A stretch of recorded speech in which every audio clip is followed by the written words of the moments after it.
Hello साथियों, आप सभी का स्वागत और अभिनंदन है 7-11 स्टडी यूट्यूब चैनल पर। आज हम जो चर्चा करने वाले पुस्तकालय अध्यक्ष जो सेकंड ग्रेड का जो एग्ज़ाम हुआ था, जो आरपीएससी द्वारा लिया गया था 2019 की वैकेंसी, और एग्ज़ाम इसका 2020 में आपका हुआ था। तो इसमें आपके जो राजस्थान जीके के टोटल 30 क्वेश्चन आपसे पूछे गए थे, तो उन्हीं क्वेश्चनों को अपन हल करने वाले हैं। तो सीधा ही चलते 100 राजस्थान जीके को, और पहले आपके पुस्तकालय साइंस के जो क्वेश्चन पूछे गए, फिर उसके बाद आपके राजस्थान जीके के सवाल पूछे गए हैं। तो ये आ गया आपका 101।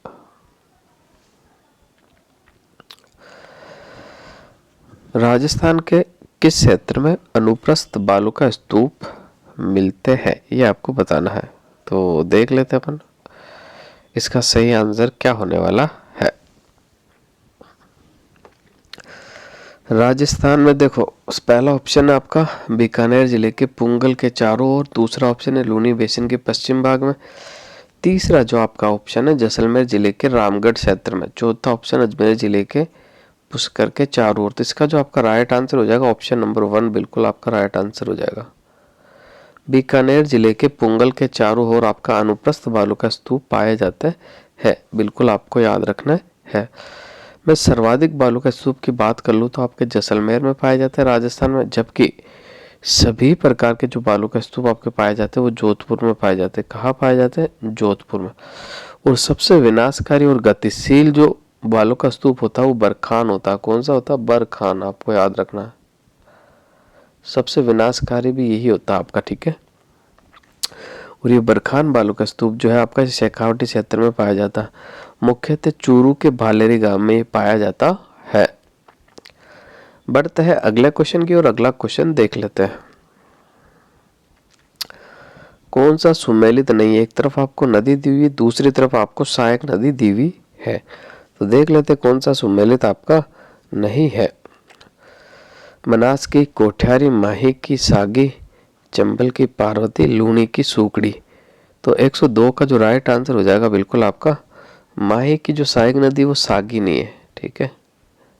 बिल्कुल आपको याद रखना, माही की सहायक नदी सागी नहीं है। तो ऑप्शन नंबर 2 जो है आपका बिल्कुल राइट आंसर हो जाएगा। माही नदी जो कि विश्व की एकमात्र नदी है जो कर्क रेखा को 2 बार काटती है। ये आपकी कर्क रेखा है, इस तरह से आती है और इस तरह से वापस निकल जाती है, और अंग्रेजी अल्फाबेट का उल्टे यू का निर्माण करती है। इसकी आकृति कैसी है? अंग्रेजी का जो यू है उसका उल्टा यू जो बनाती है, ये बिल्कुल आपको याद रखना है। इसके अलावा बनास नदी की मैं बात कर लूँ तो बनास नदी खमनोर की पहाड़ियों से निकलती है, राजसमंद से। राजस्थान में बहने वाली पूर्णतः सबसे लंबी नदी है। चंबल नदी की बात कर लूँ तो ये 12मासी नदी है आपकी, ठीक है। चंबल नदी पर आपके 4 बांध बने हुए हैं जो कि आपको याद रखना है। आपको याद रखना मुहाने से उद्गम की तरफ, तो सबसे पहला आपका कोटा बैराज आएगा, फिर आपका जवाहर सागर आएगा, फिर आपका रावत भाट आएगा, फिर आपका गांधी सागर आएगा। मुहाने से उद्गम की ओर मैं आपको बता रहा हूँ, और उद्गम से मुहाना आपका इस तरह से हो जाएगा, ठीक है। ये क्रम आपको बिल्कुल याद रखना है। बढ़ते हैं अगले क्वेश्चन की ओर, देख लेते हैं अगला क्वेश्चन क्या है। भीलवाड़ा, राजसमंद और चित्तौड़गढ़ जिले राजस्थान के किस कृषि जलवायु प्रदेश में सम्मिलित किए जाते हैं, ये आपको बताना है।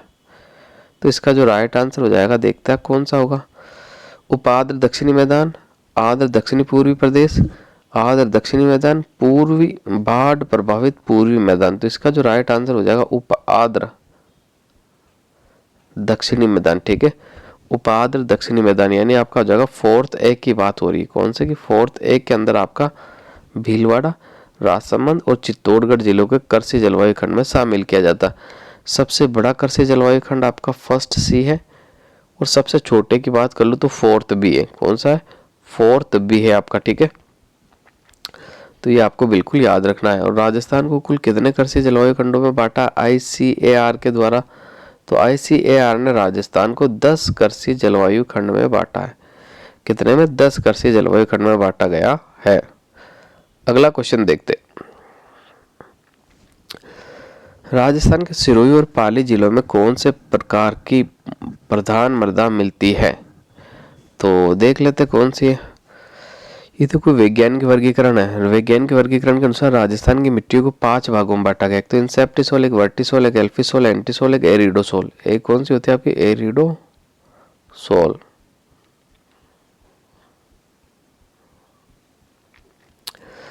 तो मैंने आपको बताया था, जब भी मैं वर्गीकरण आपको पढ़ाता हूँ तो मैं मैप से बताता हूँ, शायद आपको याद भी होगा। ये बड़ा शानदार है। देखो, आपके मरुस्थल को 2 भागों में बांटते थे। आपके इंसेप्टिसोल और एरिडोसोल जो है आपके मरुस्थल में पाई जाती है। फिर आपका हाड़ौती के पठार में आपके वर्टिसोल प्रकार की मृदा पाई जाती है। पूर्वी मैदान में आपकी जो पाई जाती है, कौन सी पाई जाती है? तो अल्फिसोल प्रकार की मृदा पाई जाती है।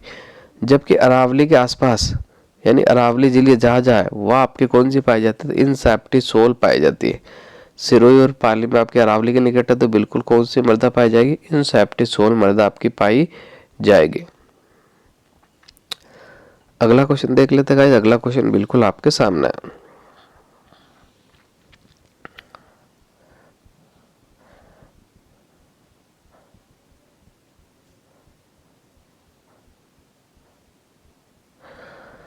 भारत वन स्थिति रिपोर्ट 2017 के अनुसार राजस्थान का अधिकतम वन क्षेत्र किस श्रेणी के अंतर्गत आता है? ये आपको बताना। आरक्षित, संरक्षित, अवर्गीकृत और खुला वन। तो इसका जो राइट आंसर हो जाएगा ऑप्शन नंबर बी, संरक्षित वन सबसे ज्यादा है राजस्थान के अंदर। बिल्कुल आपको याद रखना। अब देखो, मैं आपको थोड़ा सा बता देता हूँ इम्पोर्टेंट फैक्ट, जो कि एग्जाम की दृष्टि से भी इम्पोर्टेंट है। तो देखो, ये जो अपनी वन रिपोर्ट है ना, अभी नवीनतम 2021 में आई थी, वो 17वीं वन रिपोर्ट है। पहला आपको याद रखना, सबसे नवीनतम वन रिपोर्ट 17वीं। 18वीं वन रिपोर्ट अभी तक आई नहीं है, ठीक है। ये कौन जारी करता है? तो पर्यावरण, वन और जलवायु परिवर्तन मंत्रालय द्वारा जारी किया जाता है। वर्तमान में पर्यावरण, वन, जलवायु मंत्री कौन है? तो भूपेंद्र यादव, आपको याद रखना, ठीक है। और ये हर 2 साल में आपकी वन रिपोर्ट आती है, हर 2 साल के अंदर आती है। और देहरादून, जो India state of forest report जो जारी करता है, वो देहरादून के अंदर जो मुख्यालय वहां से आपकी जारी होती है। अब मैं बात कर लूँ तो राजस्थान में कुल कितना वन क्षेत्र है? तो आपको ध्यान होना चाहिए, राजस्थान के अंदर जो वन क्षेत्र आपका 32,862.50 वर्ग किलोमीटर के अंदर राजस्थान में आपका वन फैला हुआ। और भौगोलिक क्षेत्र की बात कर लो तो 9.60% है। कितना? 9.60%। इसके अलावा मैं और बात करता हूँ। देखो, इंपॉर्टेंट फैक्ट के तो बिल्कुल आपको याद रखना है कि प्रशासनिक दृष्टि से वनों को 3 भागों में बांटा गया है। कितने भागों में बांटा गया? 3 भागों में आपका बांटा गया है, ठीक है। आपको याद रखना, एक तो आपका आरक्षित वन, दूसरा संरक्षित वन, तीसरा अवर्गीकृत वन। तो आरक्षित वनों की मैं बात कर लेता हूँ। तो आरक्षित वन जो है, अगर एरिया के हिसाब से बात करता हूँ तो 12,176 वर्ग किलोमीटर में फैला हुआ है। जबकि मैं संरक्षित वनों की बात कर लेता हूँ तो 18,543 वर्ग किलोमीटर में फैला हुआ आपके। और मैं आपके बात कर लेता हूँ कौन से? अवर्गीकृत वन की। तो अवर्गीकृत वन जो आपके फैला हुआ है, कितने एरिया के अंदर फैला हुआ है? तो बिल्कुल आपको याद रखना है, 2,143 वर्ग किलोमीटर में आपके फैला हुआ है। लेकिन आपसे एग्जाम में एरिया कम पूछा जाता है, आपके एग्जाम में क्या पूछा जाता है? प्रतिशत ज्यादा पूछा जाता है। तो मैं थोड़ी सी प्रतिशत की बात आपसे कर लेता हूँ। देखो, सबसे पहले अपन बात कर लेते हैं आरक्षित वनों की। तो आरक्षित वनों का जो राजस्थान के अंदर कितने प्रतिशत पाया जाता है? तो आपको याद रखना 56.4% एरिया। कितना? 56.4% एरिया के अंदर आपके क्या पाया जाता? सॉरी गाइस, सॉरी, ये जो है संरक्षित वन का मैंने आपको बता दिया था। आरक्षित वन तो आपके 37.05 में पाए जाते हैं। कितने? 37.05% एरिया के अंदर पाया जाता है। और आरक्षित वन सर्वाधिक जो पाए जाते हैं ना, आपके उदयपुर में पाए जाते हैं। कहाँ पाए जाते हैं? उदयपुर में पाए जाते हैं। जबकि संरक्षित वनों की मैं बात कर लूँ तो 56.4% एरिया के अंदर पाए जाते हैं वन क्षेत्र में। और सर्वाधिक जो संरक्षित वन आपके मिलते 12 में मिलते। कहाँ मिलते? 12 में। जबकि मैं अवर्गीकृत वनों की बात कर लेता हूँ तो अवर्गीकृत वन जो पाए जाते हैं राजस्थान के अंदर 6.5% एरिया के अंदर पाए जाते हैं। सर्वाधिक अवर्गीकृत वन जो आपके पाए जाते हैं कहाँ पाए जाते हैं? तो बिल्कुल आपको याद रखना, सर्वाधिक अवर्गीकृत वन आपके पाए जाते हैं बीकानेर में। कहाँ पाए जाते हैं? बीकानेर में पाए जाते हैं। अब मैं बात कर लेता हूँ, देखो नवीनतम वन रिपोर्ट के अनुसार तो जो कि 2021 में आई थी 17वीं वन रिपोर्ट, तो इसका कुल वन आवरण कितना था, तो बिल्कुल आपको याद रखना 16,654.96 वर्ग किलोमीटर, जिसे लगभग में आप 16,655 वर्ग किलोमीटर भी बोल सकते हो। ये आपका कुल वनावरण था, जो कि राज्य का 4.87%, कितना 4.87% है। ये आपको याद रखना है, ये फैक्ट भी एग्जाम में आपके पूछे जाते हैं। इसके अलावा मैं अगर और फैक्टों की बात कर लूँ तो देखो वन रिपोर्ट 2000 की तुलना में जो 2021 वाली रिपोर्ट है उसमें कुल कितने वनों की वृद्धि हुई, तो आपको याद रखना कितने वनों की वृद्धि हुई, 25 किलोमीटर। कितने वनों की वृद्धि हुई, तो 25 वर्ग किलोमीटर वनों की वृद्धि हुई, जो कि प्रतिशत में बात कर ले तो 0.01% है। ठीक है, ये आपको याद रखना। ठीक है, तो अब बढ़ते हैं अगला क्वेश्चन की और अगला क्वेश्चन देख लेते हैं जो कि मोस्ट इंपॉर्टेंट है आपका।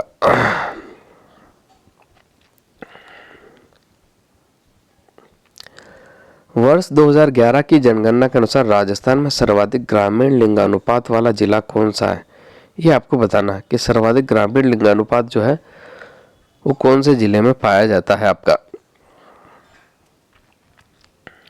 तो सर्वाधिक लिंगानुपात वाला जो जिला है ग्रामीण, इसका जो राइट आंसर हो जाएगा आपका बिल्कुल पाली है। ऑप्शन नंबर 4 आपका बिल्कुल राइट आंसर हो जाएगा। कितना 1003 प्रति 1000 महिलाओं के ऊपर 1003 पुरुष है भाई, सबसे ज्यादा।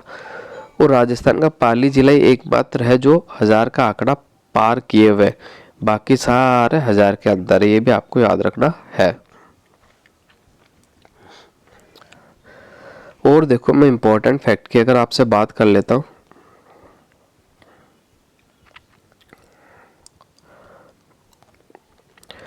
तो देखो राजस्थान का जो ओल ओवर लिंगानुपात है ना वो कितना है, तो ये आपको याद रखना। राजस्थान के ओल ओवर लिंगानुपात की मैं बात कर लेता हूँ तो 928 है। कितना है 928। और मैं शहरी लिंगानुपात की बात कर रहा हूँ तो 914 है। शहरी लिंगानुपात कितना है आपका 914 है, जबकि ग्रामीण लिंगानुपात आपका जो है 933 है। कितना है 933, बिल्कुल आपको याद रखना। सर्वाधिक ग्रामीण लिंगानुपात मैंने आपको बता ही दिया था, ठीक है, पाली जिले का। लेकिन ऑल ओवर सर्वाधिक लिंगानुपात की मैं बात कर लेता हूँ, ना शहरी ना ग्रामीण, तो डूंगरपुर का है भाई। कितना है 994। और जबकि सबसे कम लिंगानुपात की मैं बात कर लेता हूँ तो धौलपुर का है 846।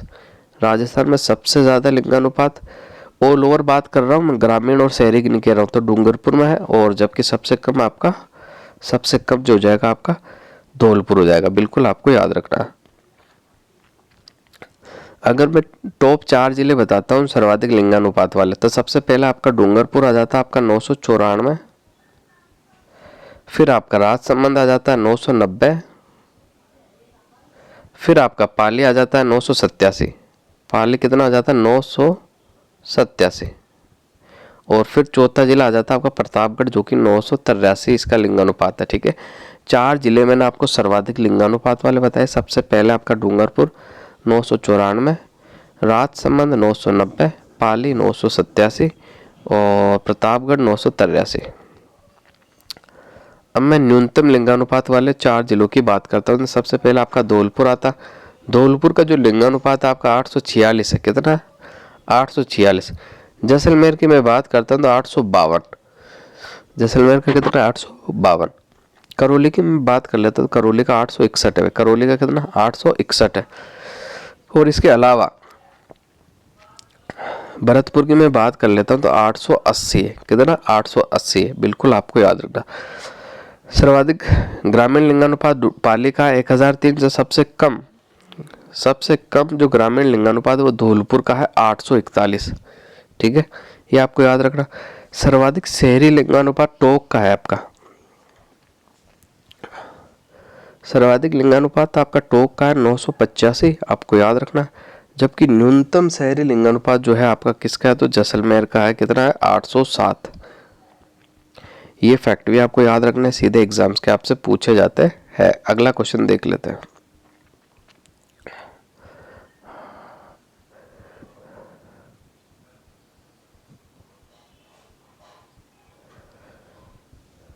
राजस्थान के किस वर्ष में सूखा प्रभावित जिलों की संख्या सर्वाधिक थी, ये आपको बताना है। तो देखते हैं किस वर्ष में सूखा से प्रभावित जिलों की संख्या सर्वाधिक थी। तो 2009-10, 2002-3, 2011-12, 2013-14। इसका जो राइट आंसर हो जाए ऑप्शन नंबर 2। सर्वाधिक सूखा से प्रभावित जिलों की जो संख्या थी कौन से साल थी? 2002-3। बिल्कुल आपको याद रखना। कितने जिले थे? तो 32 जिले थे, ठीक है। और उस समय 33वां जिला आपका बना भी नहीं था, प्रतापगढ़। उस समय तो 32 ही जिले थे ना। प्रतापगढ़ तो आपका 2008 में बना था, आपको बिल्कुल याद रखना। इसके अलावा देखो मैं बात कर लेता हूँ आपको 2021-22 और 2020-21 में।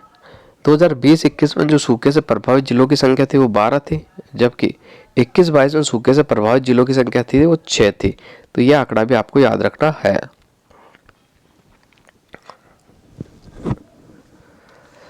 अगला क्वेश्चन देख लेते हैं। अगला क्वेश्चन क्या है? तो अगला क्वेश्चन आपके सामने है। शुष्क वन अनुसंधान संस्थान AFRI अवस्थित है। कहाँ अवस्थित है? इसका जो आपका राइट आंसर हो जाएगा ऑप्शन नंबर 2, जोधपुर। कहाँ स्थित है? जोधपुर के अंदर। आप बिल्कुल आपको याद रखना। बाकली झील निम्नलिखित में से किस जिले में अवस्थित है, ये आपको बताना। तो बाकली झील जो आपके है पाली जिले में पड़ती है। कहाँ पड़ती है? पाली जिले में। जबकि बाकली बांध की अगर बात आ जाती है तो आपको याद रखना बाकली आपका बांध जो पड़ता है वो कहाँ पड़ता है? तो बाकली बांध आपका जो पड़ता है वो जालोर के अंदर पड़ता है। कहाँ पड़ता है? जालोर के अंदर, ठीक है। बाकली झील आपकी पाली में है और बाकली बांध आपका जालोर के अंदर पड़ता है। अगला क्वेश्चन देखते हैं। निम्नांकित में से कौन सी बोली मारवाड़ी और मालवी का मिश्रण मानी जाती है, ये आपको बताना है। तो इसका जो आपका राइट आंसर हो जाएगा ऑप्शन नंबर 4, रांगड़ी। बिल्कुल आपका राइट आंसर हो जाएगा। कवि चंद्रबरदाई का अन्य नाम क्या था, ये आपको बताना है। तो 111 का जो राइट आंसर हो जाएगा कवि चंद्रबरदाई का जो अन्य नाम था वो था पृथ्वी भट्ट। ऑप्शन नंबर 4 जो है बिल्कुल राइट आंसर हो जाएगा। कवि चंद्रबरदाई जो कि पृथ्वीराज चौहान के दरबार के अंदर रहते थे, ठीक है। बिल्कुल आपको याद रखना है। अब एक तरफ आपको राजस्थानी पद्य के साहित्य प्रकार दिए हुए, एक तरफ आपको काव्य रचना दी हुई है। तो इसको अपन सुमेलित करते हैं।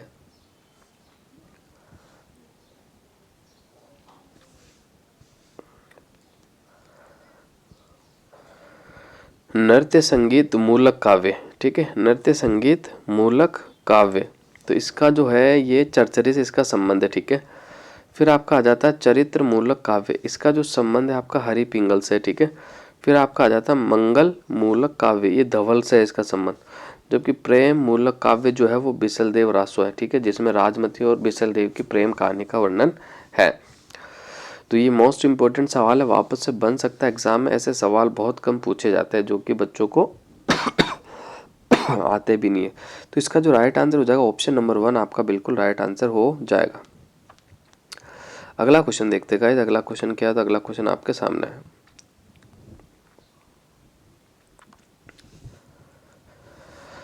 राजस्थान भाषा साहित्य एवं संस्कृति, एक तरफ अकादमी दी हुई, एक तरफ केंद्र आपको दिए हुए। तो इसका जो राइट आंसर हो जाएगा, ये कहाँ पड़ती है? बीकानेर में पड़ती है, राजस्थान भाषा साहित्य संस्कृति अकादमी। पश्चिमी क्षेत्र सांस्कृतिक केंद्र ये आपका उदयपुर में पड़ता है, ठीक है। राजस्थान ललित कला अकादमी ये आपके जयपुर में पड़ती है, और राजस्थान प्राच्य विद्या प्रतिष्ठान ये आपका जोधपुर में पड़ता है, ठीक है। कहाँ पड़ता है? जोधपुर के अंदर पड़ता है। इसकी स्थापना जो हुई थी 1950 के अंदर हुई थी। कब हुई थी? 1950 में, आपको बिल्कुल याद रखना है। अगला क्वेश्चन देख लेते हैं। अगला क्वेश्चन बिल्कुल आपके सामने है। संबंध बताना है आपको।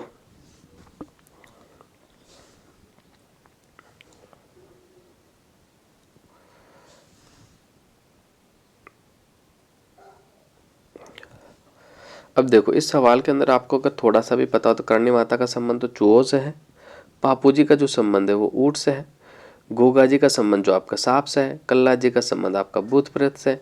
तो 114 का जो आपका राइट आंसर हो जाएगा ना, बिल्कुल ऑप्शन नंबर 4 राइट आंसर हो जाएगा। कौन सा? ऑप्शन नंबर 4, बिल्कुल ऑप्शन नंबर 4 जो है आपका बिल्कुल राइट आंसर हो जाएगा।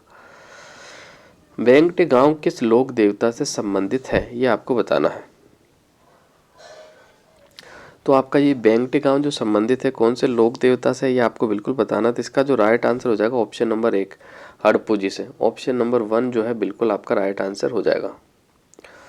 राय नृत्य से संबंधित है तो 116 का जो राइट आंसर हो जाएगा बिल्कुल option number 2 Bhil. Option number 2 जो है आपका बिल्कुल राइट आंसर हो जाएगा। बाकिया सिंगी टोटो लोक वाद्य किस परंपरा से संबंध है, ये आपको बताना। तो 117 का जो राइट आंसर हो जाएगा सुसीर वाद्य। ऑप्शन नंबर 2 जो है आपका बिल्कुल राइट आंसर हो जाएगा। घूगरी केवड़ा आदि लोकगीत किस क्षेत्र से संबंधित है, तो 118 का जो राइट आंसर हो जाएगा ऑप्शन नंबर 3 मरुस्थलीय क्षेत्र से। बिल्कुल ऑप्शन नंबर 3 जो है आपका बिल्कुल राइट आंसर हो जाएगा।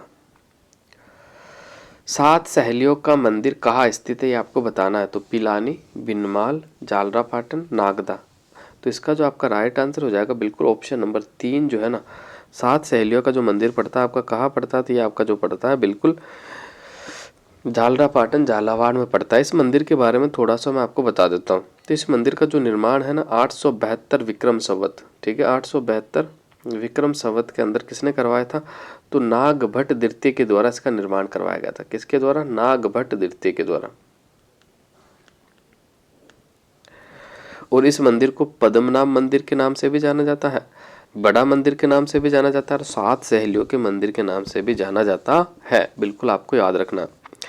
इसके अलावा इस मंदिर की जो वास्तुकला है कोणार्क मंदिर, कोणार्क सूर्य मंदिर और खजुराहो के मंदिर से मिलती जुलती है, ठीक है। और मंदिर के गर्भगृह में भगवान विष्णु की मूर्ति है। एक बार ये सवाल आपका पूछा गया था, 7 सहेलियों का मंदिर समर्पित है तो भगवान विष्णु को समर्पित है।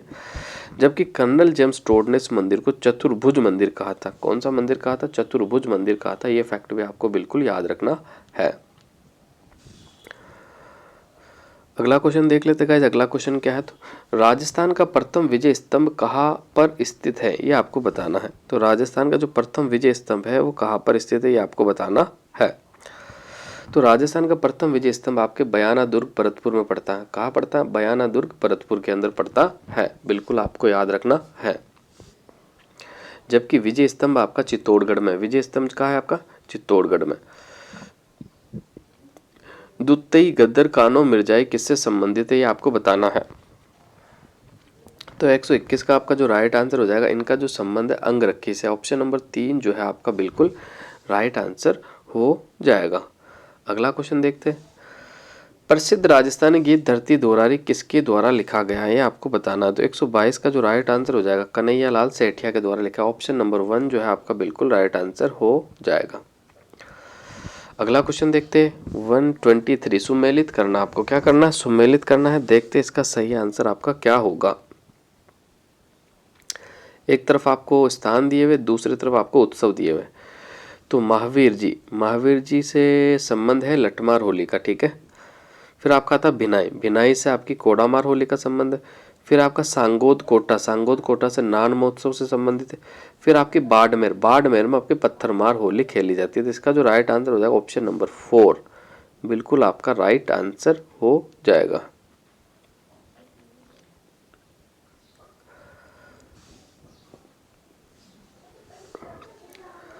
अब 124 इसको थोड़ा सा मैं छोटा करके आपको बता देता हूँ, ठीक है। एक तरफ आपको सुमेलित करना है, अकादमी दी हुई है, दूसरी तरफ आपको वर्ष दिया हुआ। तो इसका जो राइट आंसर हो जाएगा आपका कौन सा होगा, तो ये कौन सा क्वेश्चन आपका 124 है। कौन सा 124। तो देखो राजस्थान साहित्य अकादमी की जो स्थापना हुई थी वो बिल्कुल 1958 के अंदर हुई थी, 1958 में, आपको याद रखना, ठीक है। इसके अलावा मैं बात करता हूँ राजस्थान उर्दू अकादमी। राजस्थान उर्दू अकादमी की जो स्थापना हुई थी आपकी बिल्कुल 1979 के अंदर हुई थी। राजस्थान हिंदी ग्रंथ अकादमी की जो स्थापना हुई थी 1969 में हुई थी। फिर बचा आपका अरबी फारसी शोध संस्थान की जो स्थापना हुई थी 1978 के अंदर हुई थी, ठीक है। अब इसका अपन राइट आंसर देख लेते हैं। राइट आंसर इसका क्या होने वाला, तो 124 का जो आपका राइट आंसर हो जाएगा ऑप्शन नंबर 2 वाला बिल्कुल राइट आंसर हो जाएगा। अगला क्वेश्चन देखते हैं गाइस। राजस्थान में कौन सा जिला फ्लोरोसिस से सर्वाधिक प्रभावित है जो कि पानी में फ्लोराइड के कारण होता है, तो इसका जो राइट आंसर हो जाएगा ऑप्शन नंबर 1 नागौर। बिल्कुल आपका ऑप्शन नंबर 1 जो है आपका बिल्कुल राइट आंसर हो जाएगा। सालार के वन वितरित है, तो 126 का जो आपका राइट आंसर हो जाएगा अलवर, उदयपुर, सिरोही और अजमेर के अंदर। ऑप्शन नंबर 4 जो है आपका बिल्कुल राइट आंसर हो जाएगा। राजस्थान राज्य जैव विविधता बोर्ड की स्थापना किस वर्ष में की गई, ये आपको बताना है। तो राजस्थान राज्य जैव विविधता बोर्ड की जो स्थापना आपकी की गई थी, कब की गई थी, बिल्कुल 2010 में की गई थी। ऑप्शन नंबर 3 जो है आपका बिल्कुल राइट आंसर हो जाएगा। राजस्थान में मरुस्थलीकरण का कौन सा कारण नहीं है, ये आपको बताना है। वर्षा की कम मात्रा विशेषकर पश्चिमी राजस्थान में, बालू का स्तूपों का स्थिरीकरण, अतिचारण, भूमि उपयोग के पैटर्न में परिवर्तन। तो 128 का जो आपका राइट आंसर है बिल्कुल ऑप्शन नंबर 2, बालू का स्तूप का स्थिरीकरण। ठीक है, ऑप्शन नंबर 2 जो है आपका बिल्कुल राइट आंसर हो जाएगा। लूणी जवाई बेसिन को इस नाम से भी जाना जाता है, बांगर प्रदेश, गोडवाड़ प्रदेश, गग्गर मैदान और छप्पन का मैदान। तो 129 का जो आपका राइट आंसर हो जाएगा ऑप्शन नंबर 2, गोडवाड़ प्रदेश के नाम से भी जाना जाता है। अगला क्वेश्चन देख लेते हैं, आज का आखिरी सवाल है। अरावली के निम्नलिखित शिखरों को उनकी ऊंचाई के अनुसार सही अवरोही क्रम में आपको जमाना है। ठीक है, अवरोही क्रम का मतलब आप समझ गए होंगे कि सबसे बड़ी चोटी होनी चाहिए सबसे पहले। तो सबसे बड़ी चोटी आपकी शहर है, तो ये वाला या ये वाला ऑप्शन होगा। ये वाला तो होगा नहीं आपका, ये तो हटा दो, ये दोनों हटा दो, हटा दिया मैंने। उसके बाद रघुनाथगढ़ बड़ा या अचलगढ़, तो अचलगढ़ बड़ा। तो ऑप्शन नंबर 3 जो है आपका बिल्कुल राइट आंसर हो जाएगा। शहर की ऊंचाई की बात कर लो तो 1597 मीटर, अचलगढ़ की बात कर लो तो 1380 मीटर। ठीक है, रघुनाथगढ़ की बात कर लो तो 1055 मीटर, तारागढ़ की बात कर लेता तो 870 मीटर ऊंचा। कितना, 870 मीटर ऊंचा है। तो बिल्कुल आपको याद रखना है। तो आज का पेपर यही समाप्त होता है। अगली क्लास में आपसे फिर मुलाकात होगी साथियों। धन्यवाद।